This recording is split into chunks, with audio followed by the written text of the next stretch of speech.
There we are. And good morning, everybody. We are live. Congratulations. You made it through the week. Another week of fantastic food safety, food quality, amazing products, feeding the nation. And if nobody out there tells you this, Alicia and I are going to tell you right now. Good job.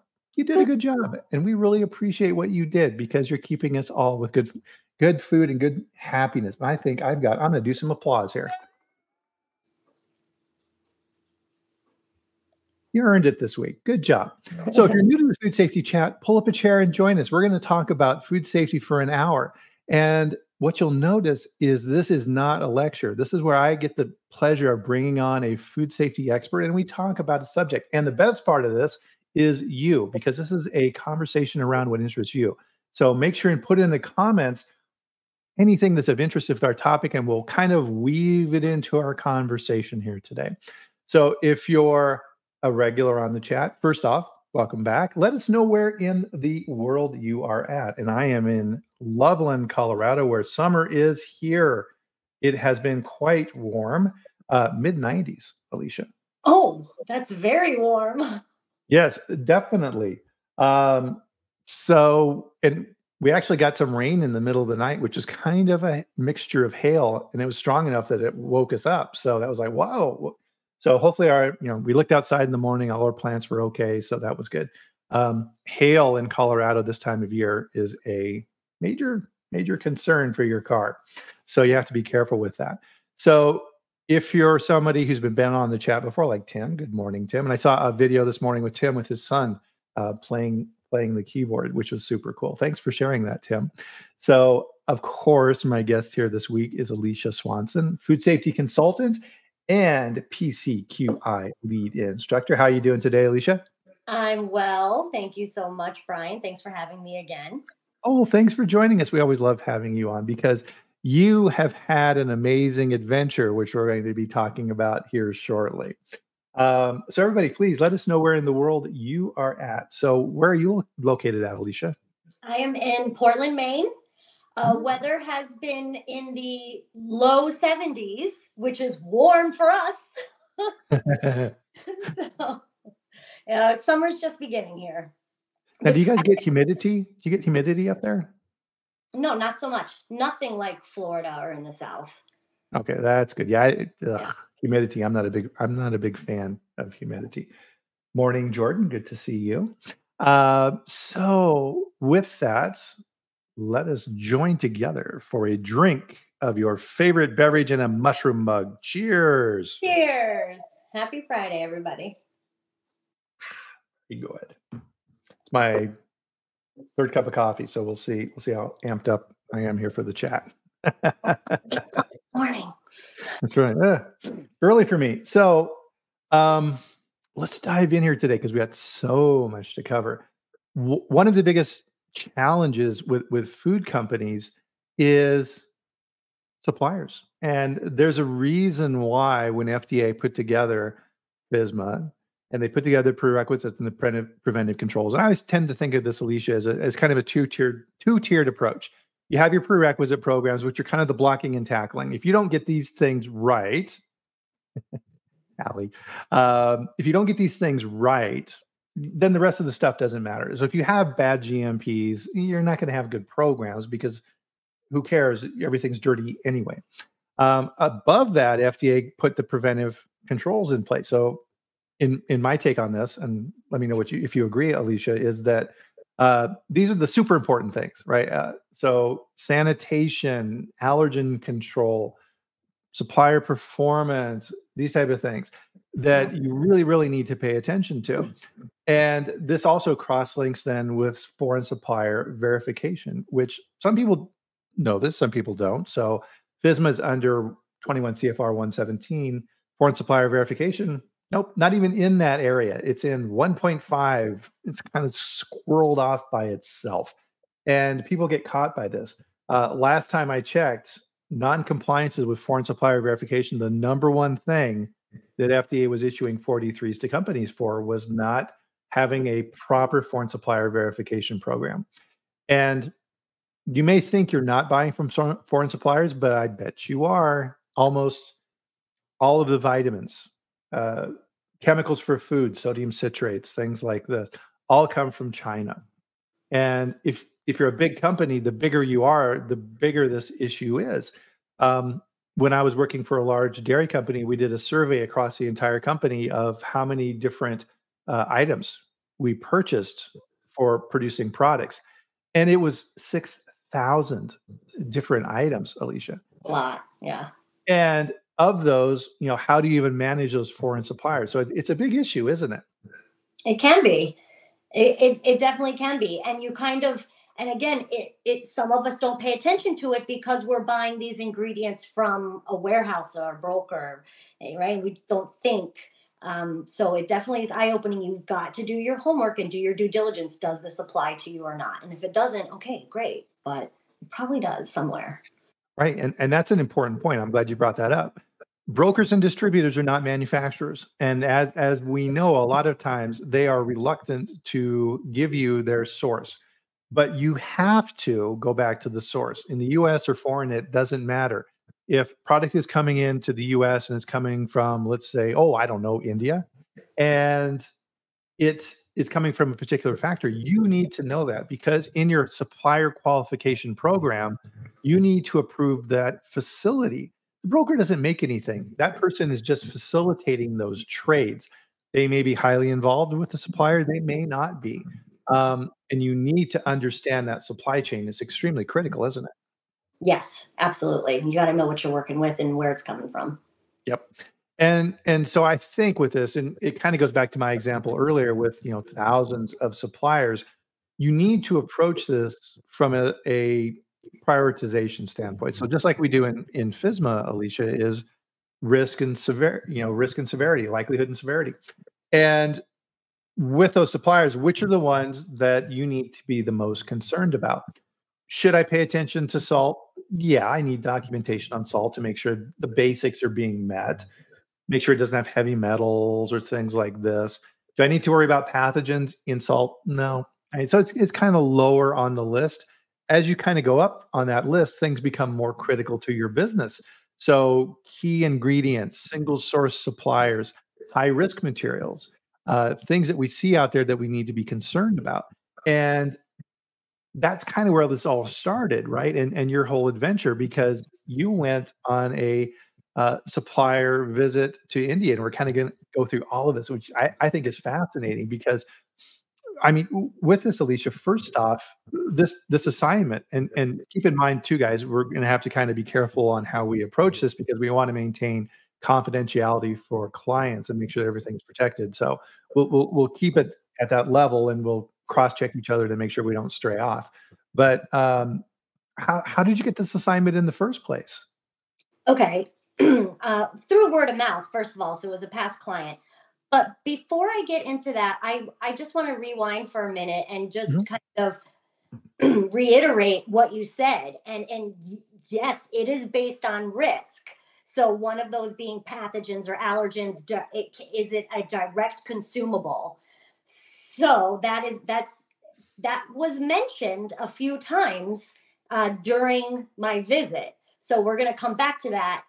And even though it may be a low risk product, we're still subject to all of this stuff. So I think that's a good point to it is risk based. Mm-hmm. So an old client that I worked with had a supplier, and they said, we're dealing, like, there were a lot of little pieces to this. And they said, we're working with foreign supplier. Are you registered with FDA? And it just kind of bloomed from there. And next thing you know, this supplier in India was calling saying, hey, we got your name from my old client. Mm-hmm. They work together, and we're about to get an FDA inspection, and we really don't know what to expect. And we were given your name. So that's kind of how that came to be. So someone this is their supplier, and they said, hey, you're going to get, audited, FDA audited.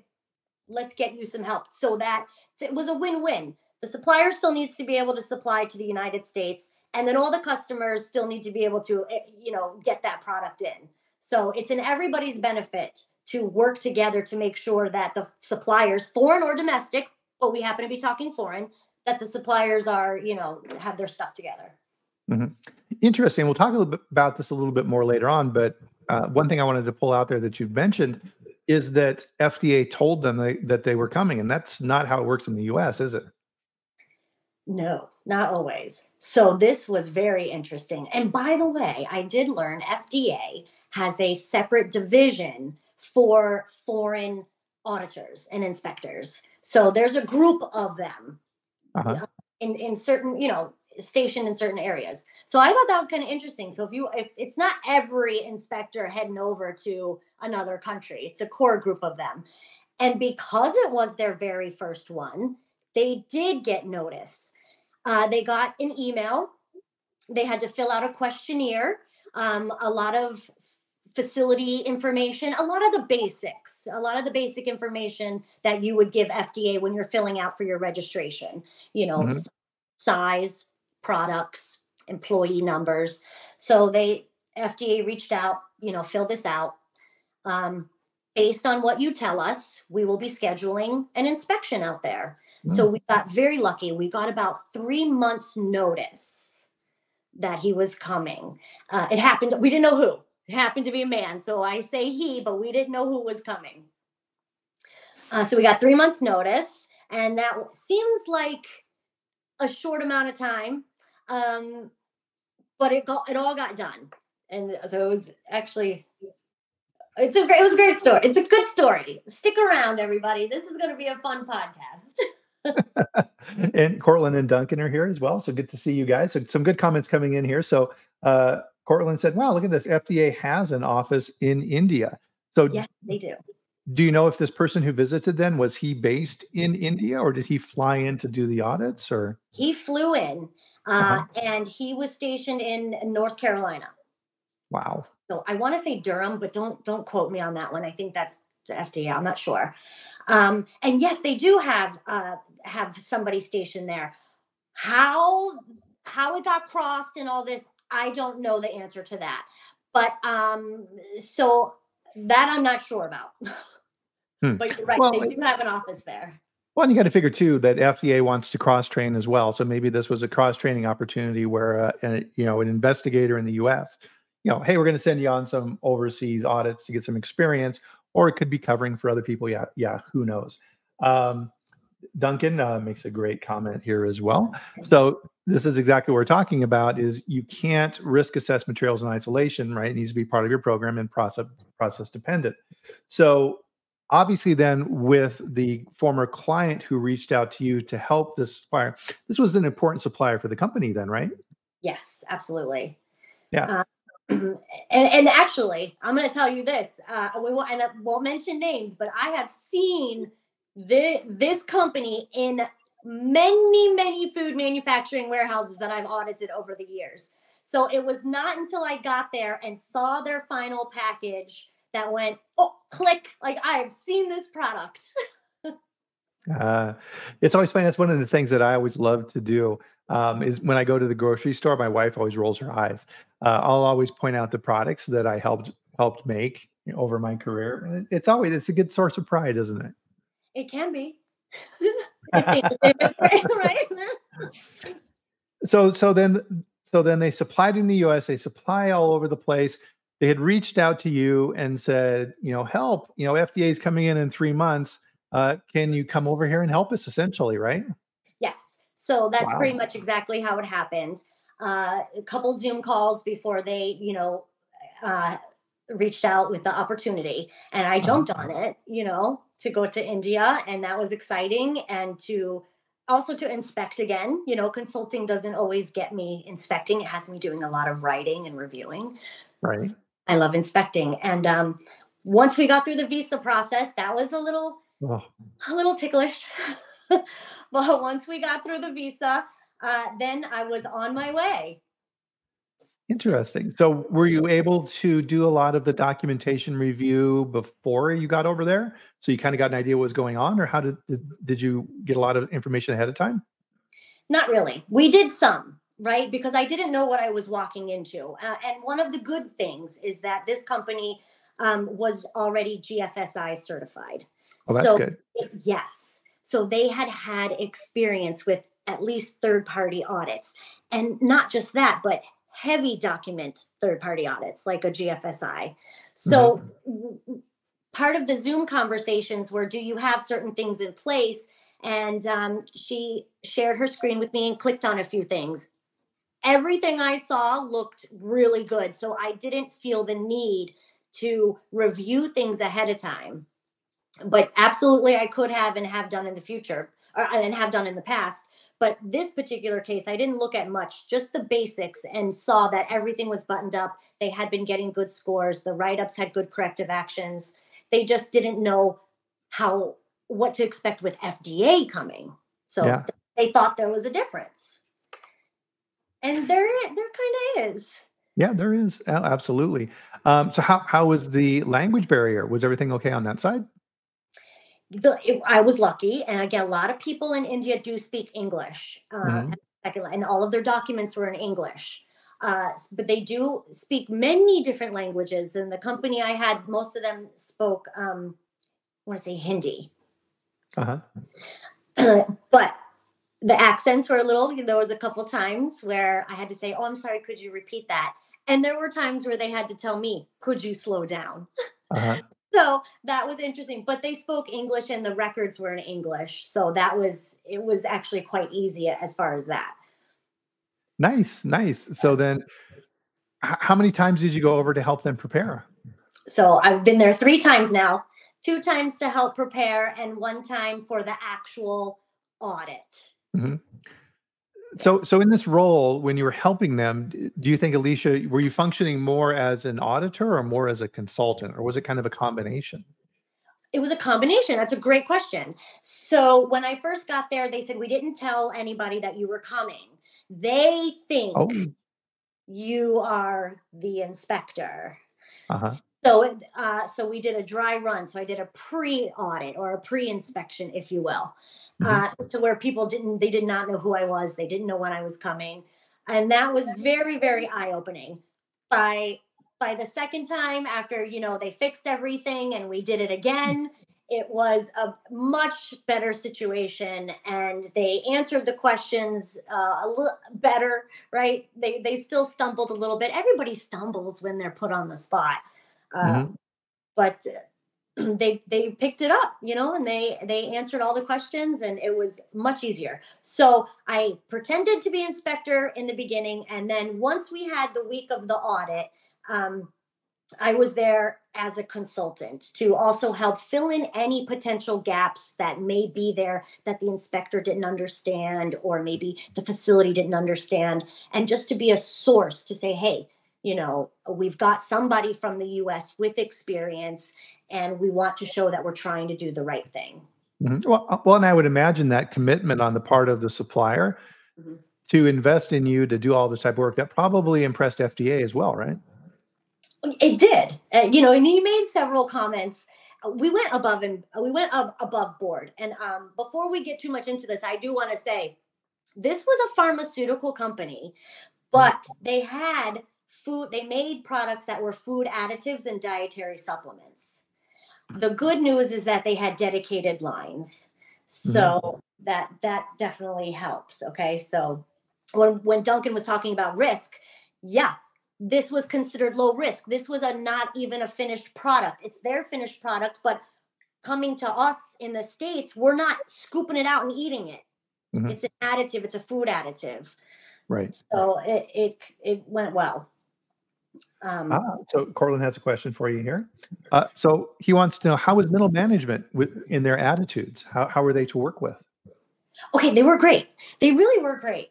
They were nervous, which who wouldn't be, right? You don't know. You hear stories from surrounding facilities, about their experience, but every experience is different. But I think they really appreciated the help.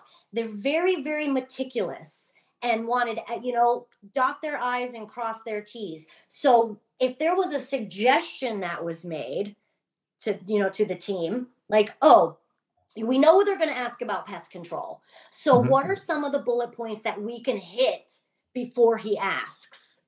And the next thing you know, they're making PowerPoints. Oh, Here's the frequently asked questions about pest control. Here's frequently asked questions about sanitation.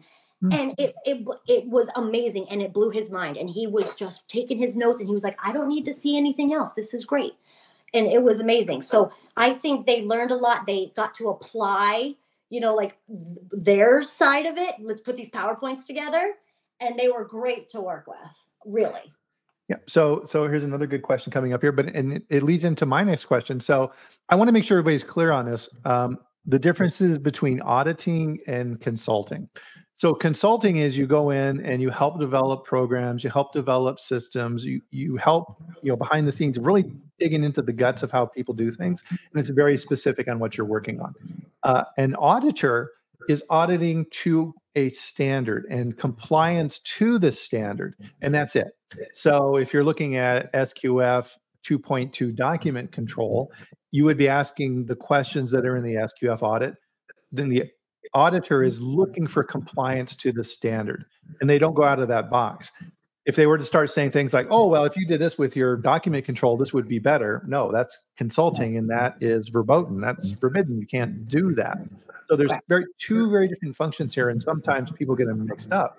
And I am not an auditor. I am a consultant, but I conduct second party auditing, right? Right. So those are going to be referred to, and this is another level of definitions, is accredited versus non-accredited. Yes. So there's a whole mechanism with accreditation where you have third parties and all this type of stuff that we won't get into. But yeah, anybody who has knowledge on these subjects and is a relevant professional can audit on these type of activities. So on the audit side of things, when you were helping them prepare, and I think this gets to the question that's being asked here too from Indrani, and I hope I'm saying your name correctly there, is so when you were helping them prepare in auditing, what standard were you using then, Alicia, to help them? Yeah, the 21 CFR 117. All right, so just, yeah, straight. Part of the email that FDA had sent. So they called this a partial scope. And the reason being is because they were only focusing on the food, okay? And they were only looking at certain elements. So they had sent a checklist, and and the checklist was 21 CFR. So it was, which I'm very familiar with. So it was easy on that. Versus the GFSI, like she asked, the gaps. So nothing huge, just nothing huge. Physical, right? They had to clean up physically. It was in bad shape when I first arrived. And I said, look, we're going to treat this like a U.S. plant. And this would not be acceptable in the U.S. It shouldn't be acceptable here. We got to clean this up. So it was shocking that maybe some of those things weren't written up on their GFSI. So we know FDA does do a physical inspection, but documentation, there were no gaps, none at all. Gotcha. Good. So what then were some of those differences between how a plant in India is operating from the physical side, maybe the GMP side, versus the US? What differences did you see? Well, a lot of them were cultural. Okay. So that was a little eye-opening for me. GMPs, they did have in certain areas, of course, they had a full battle rattle, where it was considered food. And again, they had segregated lines. But on the non-segregated lines, barefoot employees, which is okay. The bathrooms were a little different, no toilet paper. You've got the bidet hose, which I had to be shown how to use. I'm putting it out there, ladies. Okay. I had to say, I don't know what I'm doing here. Especially with no toilet paper. And then what if I did flush toilet? I was just anyway. So culturally, and just different standards of cleanliness, different standards of just cultural, but everybody was extremely friendly, and that was helpful. And so when we were talking, getting ready for the chat as well, we were kind of talking about just physically being there as a woman in a foreign country, the food and all these type of things. How was that like? Yeah, that was eye-opening as well. And again, it was really exciting. And I do think everybody should go visit once. But I was in Western India, and not only that, I was in an area that it's not well known. I think the drive was 6 hours to the Taj Mahal, so I wasn't close to any touristy areas, and it was industrial. The food I learned on the second trip, it's all vegetarian. It's all vegetarian based. A lot of people already know this. I didn't, unless you ask for meat, and that meat is primarily chicken. So, because in the area I was, not all of India, but the area I was, the cow was sacred, and they were roaming free in the streets. So that was not an option. The meat option was chicken, but the food was delicious. I mean, I was in the military, so I've eaten, in other countries, and the base for all this stuff is cottage cheese. So it's Really? all very interesting. Very cool. And that's one of the things, and a slight, diversion off what we're talking about here, but traveling outside of the U.S. is so eye-opening. I've had the good fortune to be able to do this over my life on a few occasions, and it opens your perspective, because in the U.S. we think this is how the world lives. It's not even close. And when you go to foreign countries and you're there for a period of time, one of the things that will become really obvious early is that you see no news about the U.S., right? They don't care. They've got their own things going on, and it's actually refreshing to not be inundated with the local news and what's going on and who's fighting who. And it really opens up your view. And I think that's really important. And it's good that you were able to quickly adapt and adjust to that reality, because that's their reality. And you need to judge it in that scope. Yeah. Yes. It was right now, the big TV show over there is The Big Bang Theory. So that's on almost every channel. So just a fun fact. Now, one of the things I always love to do when I go to foreign countries is go to the grocery stores and look around and see what people eat and these type of things. Were you able to kind of looking around in like any stores or anything like that? A little bit. So not so much stores, but kiosks on the side of the Huh? road. I guess would be the term. And I definitely went with the young lady who was I was working with. They also assigned me a driver who would take me to the stores if I wanted, but he helped me with my translation, and he helped haggle prices. Uh, the spice, it's just very different. The spices on the side of the road, which you can't really bring home, so I couldn't really bring home any amazing spices, but just to see them all on the side, the different candies. I did bring home some different candies, and those were amazing, and some little souvenirs for the kids and whatnot. But it just was a little shocking. I didn't take much video because I was living it, and I was just Yeah. there and soaking it all in. And again, the cows walking free, just nothing I've experienced.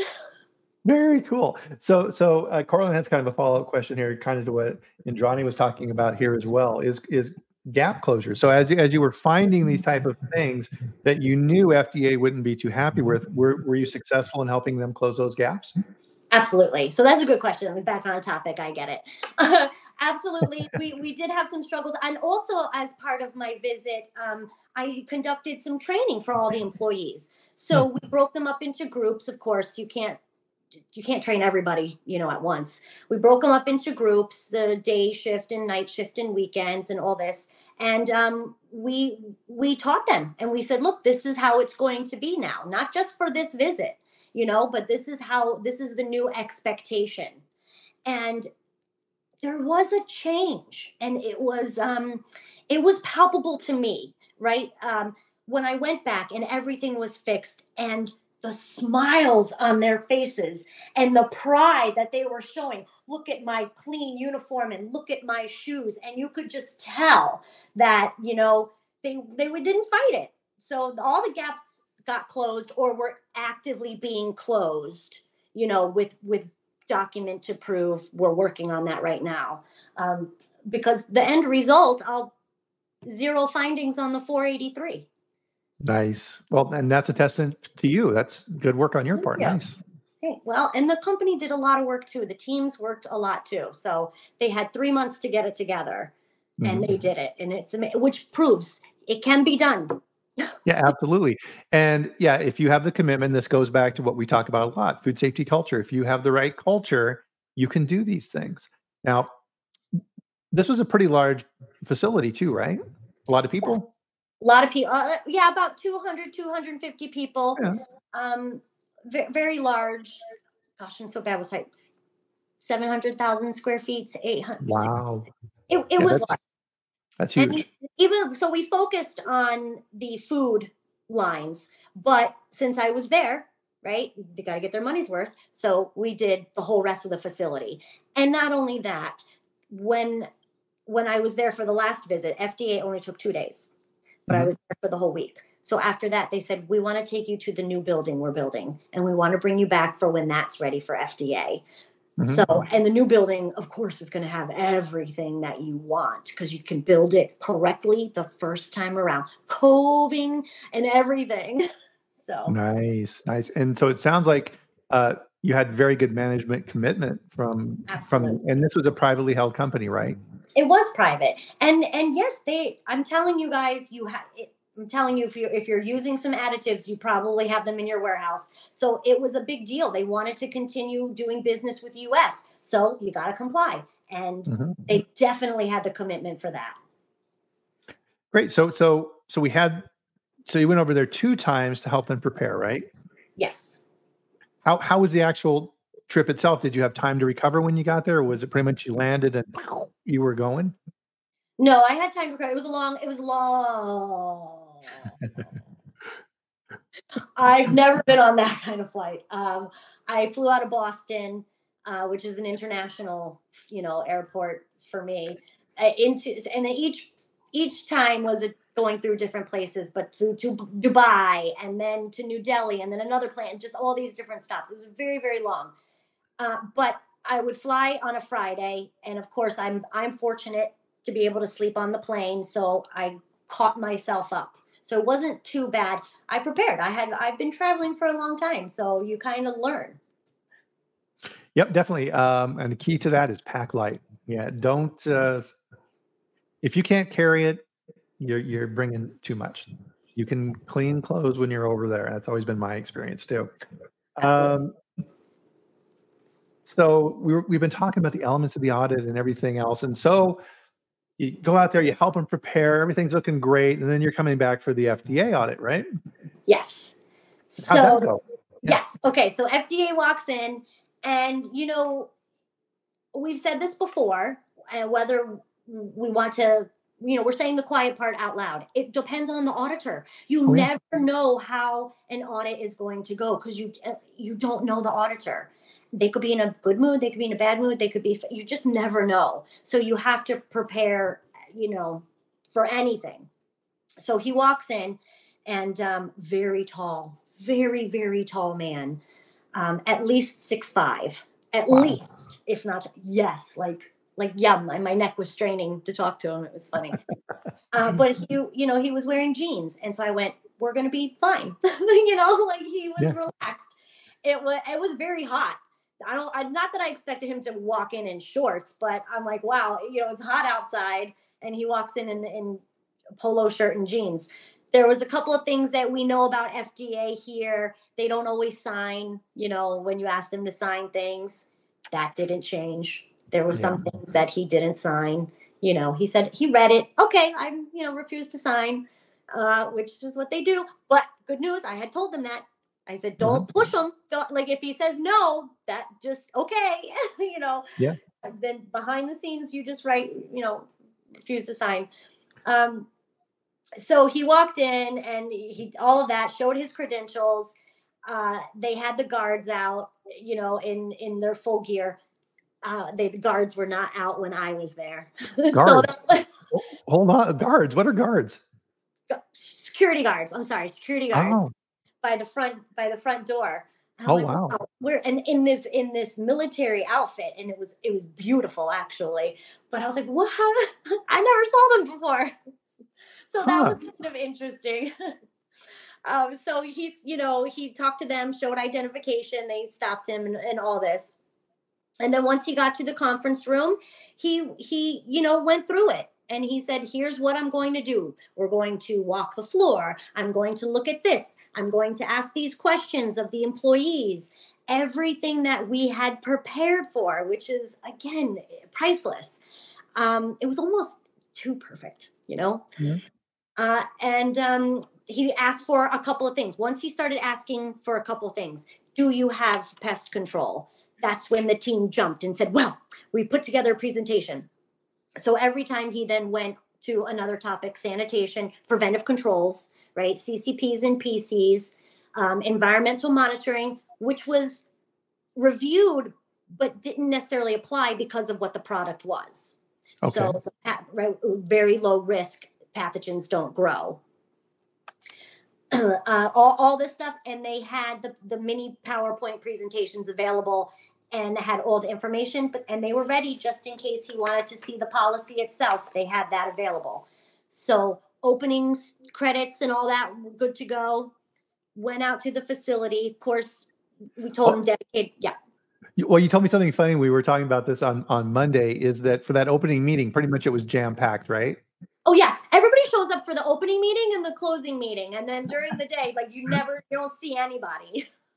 Yeah, that's pretty typical. The owner came, the VP, everybody was there. Yeah. Well, and that's always, it's a good tip in that if you're showing commitment, having those people there, that's always a wow. And I'm sure FDA did this too. They're like, oh, hi everybody, right? Yes, yes. And then to go around and introduce and difficult names. So it's write your name down for me. Yep, you spell it, you write it down. Yep. Let's see here. So Duncan had a question, and I'm glad you're bringing this up, Duncan, because I noticed this too. Could you please expand on the refuse to sign? I don't know how much you want me to expand. I don't know if there's necessarily a reasoning behind it other than it's always been that way. I know you don't want to hear that. I feel they don't. Gosh, I just don't know. Well, the bottom line here, under the training programs, so if you're looking into the investigator operations manual and things like this for FDA field agents, they're not allowed to sign anything. They can't initial anything. They can't sign anything, because that can be viewed, and there have been cases in this in the past, which is why FDA is very strongly positioned on this. It can be viewed as an endorsement of a particular activity. So FDA will never sign anything. But as Alicia said, the correct, and she's 100% right on this, is if they refuse to sign, that's fine. That's fine. Have them go through your facility GMP checklist. Have them go through your training documents to let them in the facility, no watches and all these type of good things. And then just note on there that information gone over with Investigator Smith, refused to sign document. And then you sign it, and that's good. Conversely, should you ever sign anything? No, you should not. Now, this is a very wide generic statement I'm making right now, but in most cases, you should never sign anything. Always check with your legal counsel in your company whether it's okay to sign something or not. Should you sign a 483? Should you sign a warning letter? All these type of things that FDA may put in front of you. I've had instances where FDA has asked me to initial their notes. No, do not, because that can be used in a court case to say that Brian Armentrout, the lead quality person at the facility for the inspection, read and verified by notes and my FDA notes, and by putting his initials on here, confirmed my view of the situation, right? No, don't do that. It's not to your benefit. But anyway, hopefully that's a long-winded explanation. Don't sign anything. And have a no photography, no recording policy in place too. That's a whole nother conversation. So Cortland has a point of order here with FDA. So a 482, what's a 482? A 482 is the notice of inspection. So this is what FDA presents when they come to your facility. I know. Good one, Carl. I like that. So did he present a 482 for the inspection? So he did, but not until he was already in the conference room, and we jumped the gun and asked for it. Okay. So the team had said, "Are you supposed to give us something?" So he had it on the computer. Okay, and so Cortland's been a little cheeky here with the corporate spy thing, but can that happen? Absolutely, Oh yeah, absolutely. Well, and also don't forget, this was, so sorry to cut you off, Brian. This was also scheduled, right? So we knew he was coming. So a little different than when it's not scheduled. Yep, absolutely. So Duncan, looking for a little more clarification here. So you give them your visitor questionnaire, ask them they sign to say that they don't have food poisoning symptoms. They can still verbally assent to these type of things, and you can say, okay, here's our GMP policies. You have no jewelry, you have to wear a hairnet, you have to follow all of our GMPs. If you're exhibiting any signs of illness, you're not allowed in the facility. You can ask them and say, do you have any illnesses or things? And that verbal answer, you can take notes, and there's nothing stopping you from saying this information was gone over with FDA and they acknowledge these activities. However, due to FDA regulations and policy, they were unable to sign. Yes, that's exactly correct. And because there was a COVID questionnaire as well. So that's it. And Brian, that's exactly what they did do. They went down together verbally. Have you had a headache or a fever, this and that? And he answered the questions verbally and they marked it off. And that's exactly what happened. Great. And this is why I enjoy the chat here so much, because we have so many smart people on here.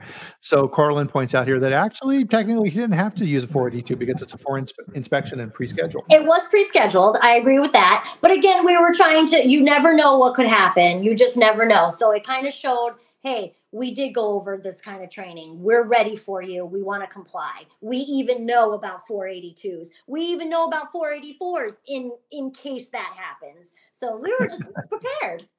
Yeah, exactly. Well, and part of this too, and Duncan is talking about this some more here too, right? Is where have they been? And I have had issues in the past where this is especially true in dairy plants. So you will have inspectors. So I worked for a company in Pennsylvania, and they have state inspectors, and they would visit our farms that we bought milk from, and they would visit our plant, and they would come to the plant with their government issued state of Pennsylvania lab coat and work shoes and boots that they would use to muck around at the farm. I wouldn't let them wear those in the plant. And I would say, you do know that you were in a farm with all kinds of nasty gooey stuff. We'll give you some new stuff to wear while you're here. And they're like, oh yeah, you're right. And they were like, oh, good thinking. I didn't even think about that, because that's just part of how they're doing stuff. And I never had an inspector say, no, I'm wearing my stuff. And if they did, it would have been a big problem. Yeah, I haven't had that either. Right. So it sounds, and I mean, this is great back and forth, guys. Thank you very much. But it sounds like pretty much the opening protocol and how FDA was managing this was very similar to the UN. Everything was similar. Again, it comes down to the auditor, and it comes down to the scope. And we had the limited scope, meaning just two lines that made food instead of the diet, all the pharma and all that stuff. And it was a 2-day audit. So knowing that ahead of time, come on. And even then, the second day was maybe a couple hours. All right. So you did the normal opening routine. So he started looking at documentation and then went out on the floor. Is that how it kind of went? How did the actual inspection go? He didn't necessarily look at documentation. He was asking questions. What do you have in place? And do you have this and that? And the team was ready to give. He didn't actually ask for records until we got out of the physical inspection, because then he had he had more knowledge of machine names and numbers. Right. So, okay, now pull the records for metal detector number 3, for example, and I want to see these records for this one. So that was pretty much more how it went. Some policies reviewed ahead of time, but mostly records were after the fact. Gotcha. And so you had mentioned that he wanted to interview people on the floor. Did he talk with people on the floor? And he absolutely did. So those that hold CCP duties and those that hold preventive control duties is where he goes to first. And the supervisors and the managers always want to, jump in and answer for them. So I think the way, because he was so tall and the way he stood, you know, talking to that person, nobody else could kind of jump in. Uh-huh. So that didn't really happen. But when there was some translating that was needed, you know, he said, can you help me, you know, translate this? So he asked about CCPs, PCs, and basic food safety, meaning how long to wash your hands, things like that, very basic. Gotcha. So did they have good hand wash facilities then for coming in the plant and all that? Yes. All that stuff was good to go. And again, they provided full gear, a full bodysuit, and this man was so tall he busted right out of the hood. It was comical, but of course, you know, he was laughing, so it was okay to laugh. But he's like, "This is really," so it was kind of funny. They did tell me though that they bought like extra long ones for the future, because I'm like, well, that's smart, because you never know. You never know. Well, and I feel sorry for this guy too, because I'm around 6'4", and traveling internationally is a challenge as it is. And if you're tall, it's even worse, right? Because now you're sitting in the plane like this, and you're trying to sleep and stuff like this. It can be difficult. Cortland had a good question here. Water quality. How was water quality evaluated? Good question. That is a good question. And this was, again, a very particular, I've only been to one company. They actually had RO water on site. So they did it was very interesting. So they have their own microbiology lab on site too. So they did their own testing, and they filtered their own. So it was a pretty heavy program, more than what you would normally see, but it's because they were doing, you know, the reverse osmosis in-house, which it's not typical. Some places do it, but it's not typical. So now that's for the facility. Now, if you're asking me about water, as in me walking around drinking water, you know, they did provide bottled water. One of the things I learned that even they taught me was be very mindful of bottled water out in the streets, because the caps, they reuse the bottles, and they're not trying to re-put a new tamper-proof cap. They'll just put the same one. So that, oh my gosh, that did happen a few times where I was offered bottled water at a restaurant and it was already opened. And so, you know, I just didn't drink it. I was just mindful of it. So I'm not sure what water you're talking about, but there's both waters. Yeah, absolutely. So you had mentioned earlier then, Alicia, that this was a relatively industrial rural area. Do you know if it was well water or was it city water? Or how did the water come? I know it was city water, and that's all I know. Interesting. And the hotel was clean, and that's all I know. So Cortland here. So Burkholderia, it can be problems. Giardia, potential in areas like that. Something to be careful with as well would be crypto. So making sure that with your RO systems, which are great because they're going to provide a barrier. Did they have any UV systems, or was it just RO? No, there was some UV in there too. Yes. Okay, good. But yeah, it's something. It's good that the gang is bringing this up here today. Is a lot of times water gets overlooked, and water is so important in our operations in production that it just kind of we don't see it because it's so common. And if you have a water problem, man, it can cause you grief for sure. Yeah. Right. Are you getting a little bit of mic noise here for some reason? Not quite sure why. There we go. Much better. Silence. Brings to mind the hose. So anything surprising during the audit that FDA brought up that you were like, oh, and or an area that he dove into that you weren't expecting? No. Quite the opposite. He was not interested in seeing the micro lab. And again, this is one experience. And I want everybody to keep in mind, this was not food. So it's, yes, he was there to audit the 21 CFR 117, but this is not a food that you would consume directly. And he knew that. And you could tell the way, I could just see his brain clicking when he was looking at things. It was a closed loop system, a lot of powders and dry area. So he didn't look at as much as I thought he would look at. Mm-hmm. And no, there were no surprises. None. Okay. So it sounds like, so generally, we've talked about this here on the chat before, FDA will divide their audits into two categories, GMP audits, as they call them. So they're looking at kind of what you're talking about, and then more of the for-cause audit. So they're going to a facility because they have an issue. There have been complaints, or it's a high-risk material they're worried about, things like this, and they're really going to dive into your food safety plan. The first one is more common because FDA can cover more ground that way. If they find issues during a GMP audit, they can definitely escalate. If they see food safety issues, they can dig into it. So it's good that things went pretty smoothly. It did, and at the end, on the last day, the auditor did allow us to have our own little Q&A with him, just to kind of help fill in the gaps that maybe I didn't know, or just questions that the facility had. So they did ask about pictures. What he didn't ask to take any, but they're like, what do we do? Why do you take pictures? And they were and he said, I'll tell you, we don't normally until we see an issue. And then it's just for evidence. And the same goes with records. When we ask for copies of records, sometimes it's evidence to prove this is not right and this helps state my case, but also sometimes it's proof of, look, I reviewed it, and certain things they will always ask for, an organizational chart, certain things. Right. So he did answer some questions that the team had, and I thought that was really nice. I was like, okay, so he just gave us a little peek, little peek.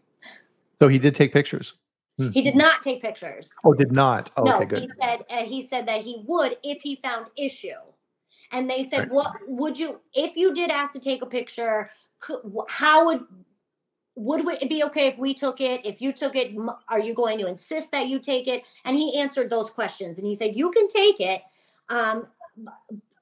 Chances are they're going to take it themselves. It depends on the auditor and what the situation is. He says it's very situational based. He goes, but we're not just taking one picture. We're taking one picture here, one from back here. So if I'm going to rely on your photos, I'm going to tell you where I want the photo taken. Mm-hmm. So that was one thing that he mentioned, but he said either way, he tries to work with the company and their policy, as much as possible. And so that's a little quick segue on that. That sounds very similar to the US. So if you're a food manufacturer and you don't have a clearly defined photography policy, recording policy in place for your company, you need to have one. Yes. Because as Alicia just said, and this is really important, so I want to circle back on this, is they're gathering evidence. So if FDA starts pushing to take photographs in your plant, it means there's something they don't like. And those pictures could show up in a court case later. So you need to have this defined ahead of time. In our modern times, something to think about as well is phones on the floor. Mm-hmm. Do you allow phones on the floor in your plant? It's a great question. Yep. Cortland has a highly technical question here. He wants to know the wavelength on the UV, 254 or 210 nanometer. Cortland, I don't remember. He's killing us. Come on, Cortland. All great questions, but question here from me. Yeah, that's a very in-depth question. So from a user whose name's not showing up. So they're for environmental monitoring. Did they do any swabbing of hands? They absolutely did. And they even did me, right, to show me kind of, because I was there, long enough and built a rapport. And they said, okay, let's see, which everything was fine. They do hands, they do feet. They had a very robust EMP program. Again, it blew my mind. Nice. Yeah. A good tip here for people is stamp documents with confidential, not for release when providing copies. Yes, absolutely. So we're getting some really interesting information here that's kind of trickling into our conversation. Is all the information you provide to FDA under FSMA, which anything relative to your food safety programs, completely fair game. FDA has the right to review that information. And if they choose to do so, they can make a copy and take it with them. Now, if they're doing that, like the photography, you got something going on. What a lot of people don't know is under the Freedom of Information Act, your competitors could subpoena that information with FDA. Well, not a subpoena, but they can do a FOIA request and get copies of your confidential plant information. So you have to be very careful with the information you're supplying and make sure that it's protected. Now, if it's confidential, FDA may redact, but do they get the right stuff redacted? Maybe, maybe not. So you have to be careful on that. So, wow, we're getting kind of close to the end here. So let's bring it back. So the closeout with FDA, it sounds like everything went great. Yes. Yes, he had a very brief closing meeting. He did not provide a 483, so there was nothing to sign or decline signing. And he said, yeah, you'll get like a report in like 6 months. But even then, the report is just proof that I was there. So he didn't leave anything. Zero findings. He was very impressed. He complimented the fact that they reached out to a U.S. consultant. He said, I could tell that there was some work here done. And that's good. And that's what the company wanted. They wanted FDA leaving with a good feeling, like, okay, they're doing the right thing. And that definitely happened. And you can't ask for anything better. And that's an important point, is auditors, investigators, if they see that you are making the effort and that you're trying and that you're moving in the correct direction and that there aren't, obviously major flaws, but they'll give you some slack. If you hide things, if you give sneaky answers, if you aren't completely honest, auditors pick up on that immediately, and you're in for a world of hurt. So never do that. Well, I mean, no, they're investigators. Yeah, That's correct. what they do. They're investigators. They're no longer inspectors. They are investigators. So then you came back to the U.S. And so how was your client in the U.S.? I would imagine they were quite happy with what you were able to do. Yes. And that's pretty much it. They passed. Everything's great. Even the FDA man also said, look, I probably won't be back for another 5 to 7 years. So Nice. And because it was low risk, right? And because everything was, showing in good standing. So yes. Definitely. So obviously with this is an incredible amount of effort, time, money, investment. So you can't do this with everything. So this kind of goes back to what we were talking about at the beginning. If you have foreign suppliers and you need to identify, like we've done here, to the plant level, critical to your operations, this is something you should consider doing and making sure that supply chain is protected. And you're also building up that relationship with them as well. Yes, absolutely. I mean, and this is the world we're going towards, is where we need outside help. We can't do everything all the time. So you find yourself reaching out to consultants more. And do they cost? Yeah, but there's a wonderful outcome that can come from it, and in this case, it's great. It was a great outcome. Everybody was happy on all fronts. And your client now knows that they have a good supplier and they can sleep well at night. Yes, absolutely. That's what matters. Well, that's a fantastic story. Thank you, Alicia. It's something we don't get to see very much. So pulling back that curtain and seeing the mechanism and how everything went and sharing that, thank you. That was just great. Yeah, thanks for letting me share. It's just something, I mean, how many consultants get to say they went to India for an FDA? It just was, the stars were aligned. It was really interesting, and I look forward to going back. Fantastic. So with that, guys, unfortunately, hi, Cara, nice to see you. With everybody, one of the things here for the chat that you may have heard about, I had a post on LinkedIn on this, that my book got taken off of Amazon because of all these issues going on with AI. So I actually use this as an opportunity to go in and revise and re-edit my book. And it took a little while to get that back on, but the good news is my book is back on Amazon. Yay! So here's the link to that. And so I updated all the graphics in there. I have color. I have color in the book now, which is super cool. It's funny, writing a book is hard, but editing and formatting the book is harder. It's amazing. You would think it's easy. It's not easy, but it was definitely worth it. So got the link in there if anybody's interested in that, or anybody else who would be interested in some of the tips and tricks I've learned in my career, pass it on. Glad to help. So with that, we'll bring our chat to a close here for this week. And as always, Alicia, thank you. What an amazing conversation. Thank you, Brian. And thank you to our amazing participants. I no longer call them guests because they're actually part of this chat as well. And we appreciate everything that's said here. Amazing comments, guys. Keep it up, because we will be back here next week. Same time, 8 a.m. Mountain Time, 10 a.m. Eastern, where we live stream on LinkedIn, YouTube, and Twitter.